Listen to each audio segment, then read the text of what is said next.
The invitation arrived on a quiet Tuesday afternoon, printed on thick ivory paper with gold lettering that shimmered under the kitchen light, celebrating 32 years of love, my parents' anniversary.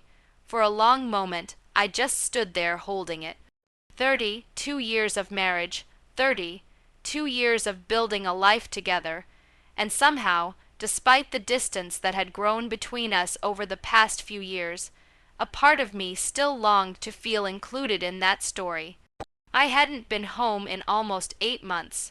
Work had been demanding, and if I was honest, so had the emotional effort of visiting. Ever since I chose to move away and build my own career instead of joining my father's business, things had shifted. Conversations became formal, advice became criticism, pride became silence. Still, they were my parents. I booked the earliest flight I could afford and spent an entire evening searching for the perfect gift. I finally chose a crystal frame engraved with their wedding date and the words, "Forever begins again." It was expensive, but I wanted it to mean something. I wanted them to feel celebrated. The restaurant was glowing when I arrived, chandeliers sparkling, soft music playing, laughter spilling into the hallway. I hurried inside, slightly out of breath from dragging my suitcase too quickly, and then I stopped. Dessert plates were being cleared. Guests were standing, chatting casually. Some were already putting on coats. Dinner was over. For a second, I wondered if I had the wrong time, but no, this was it. I spotted my parents near the center of the room. Mom looked elegant in a deep blue dress. Dad stood beside her, smiling confidently as relatives complimented them. I stepped forward, "Hi." I said softly. Mom turned, surprised. "Oh, you made it." No hug, no warmth, just acknowledgement. Flight was delayed. I explained. Dad checked his watch. "You missed the main dinner." I came as fast as I could. Mom gestured toward a side table. "You can order something if you're hungry. We've finished." I forced a small smile. "It's okay." I handed them the gift. Dad took it briefly, glanced at it, then passed it to Mom without opening it. "We'll open it later," he said distractedly. A photographer called everyone for a final family photo. I instinctively stepped closer. "Oh," Mom said gently, "we already took the important ones earlier." Important ones? I stepped back. Standing there, watching the celebration wind down, I felt like a guest who had arrived after the story ended. But I told myself it didn't matter. I was here now, and that should count. The flight back was eerily quiet, the hum of the plane filling the space where my thoughts had nowhere else to go. I stared out the window at the city lights below, and for the first time in years, I let myself think clearly without the usual rush of guilt or the pressure to please. The $720 bill burned in my mind. That single piece of paper wasn't just money. It was a message, a reminder that my worth to them had always been measured in dollars, not in love, not in presence, not in effort. I had flown across the country to show them I cared, and they had made me pay for it. Literally. Back in my apartment, I opened my laptop and began digging through years of bank statements. Money I had sent home for family emergencies. Tuition fees for cousins I barely knew. Medical bills that magically appeared as urgent tasks. Every single transaction, every transfer, every favor carefully noted in black and white.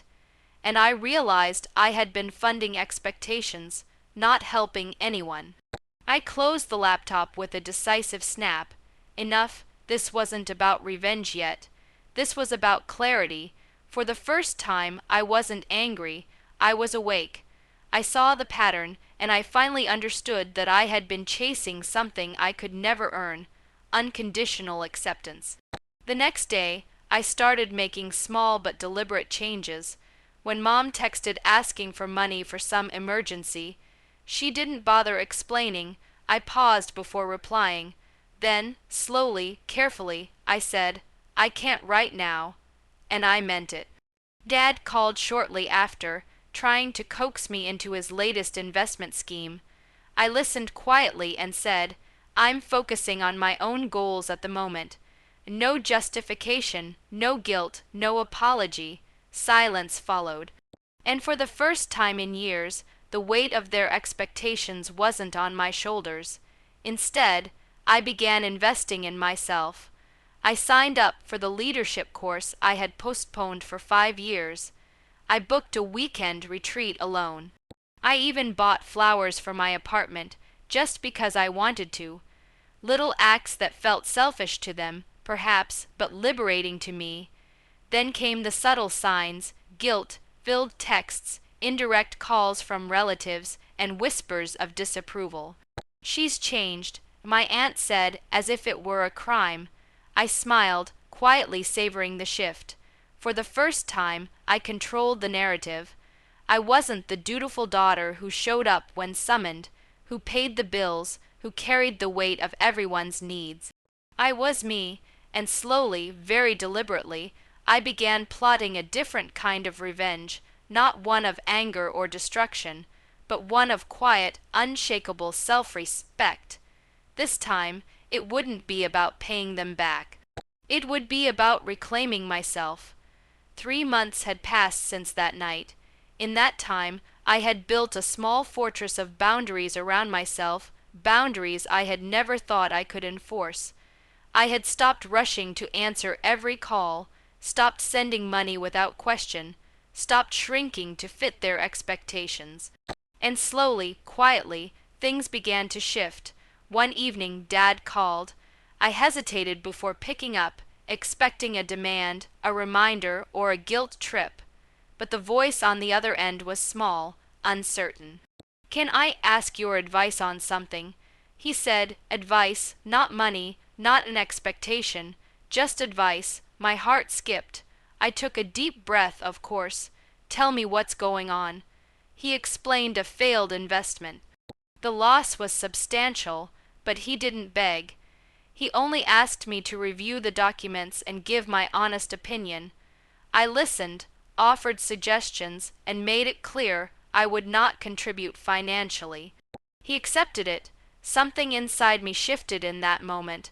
I realized that revenge wasn't about punishing them, exposing them, or making them feel small. Revenge could be subtle, even sweet. It could be about claiming my own dignity, my own voice, my own life.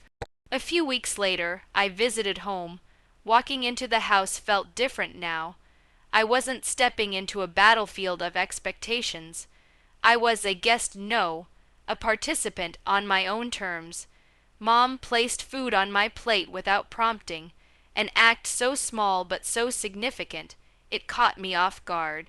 "We didn't mean to upset you that night," she said quietly, almost apologetically. I looked at her, really looked. She wasn't a villain. She was flawed, just like I was. "You didn't upset me," I replied gently.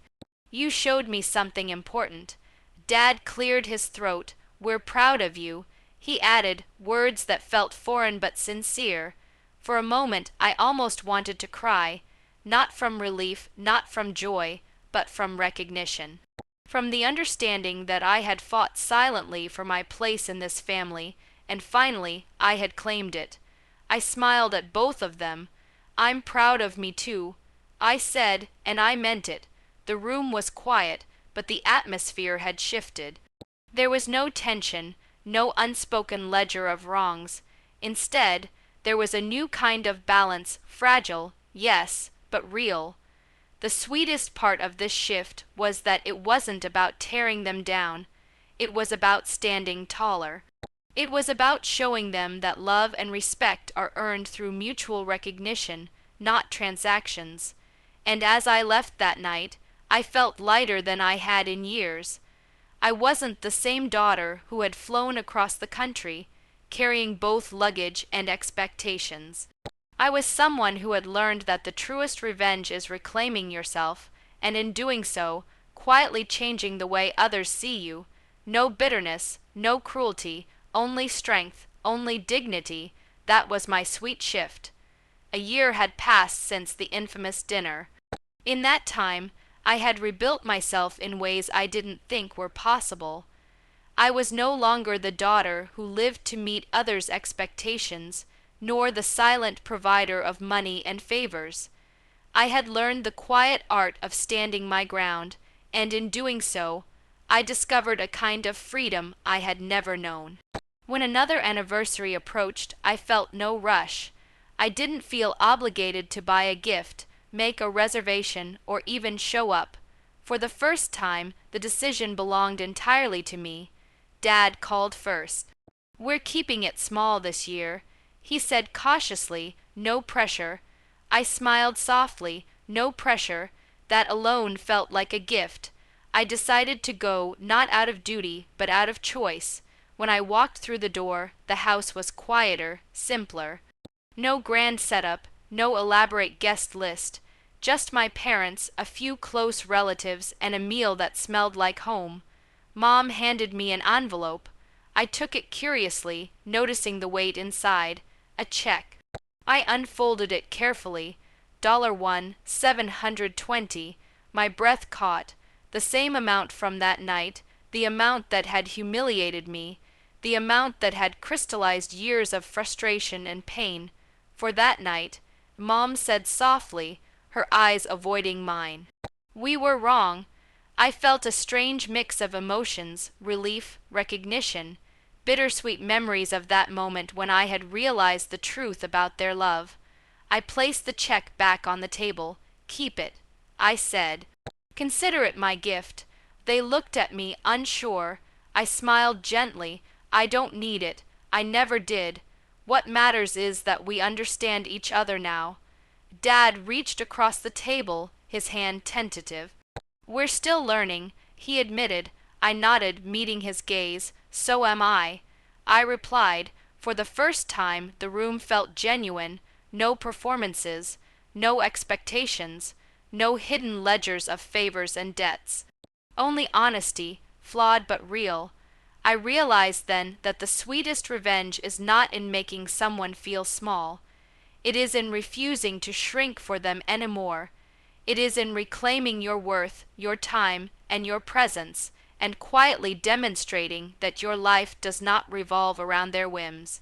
As we shared the simple meal, I felt something shift, a new kind of closeness, not born of obligation, but of choice. I laughed freely, spoke openly, and let them see me fully for the first time in years. I didn't destroy them. I didn't retaliate. I didn't expose them. I simply stood taller, and in that simple act, I discovered the most powerful truth. The sweetest revenge isn't cruelty. It is reclaiming yourself and allowing those who wronged you to witness it without being able to take it away.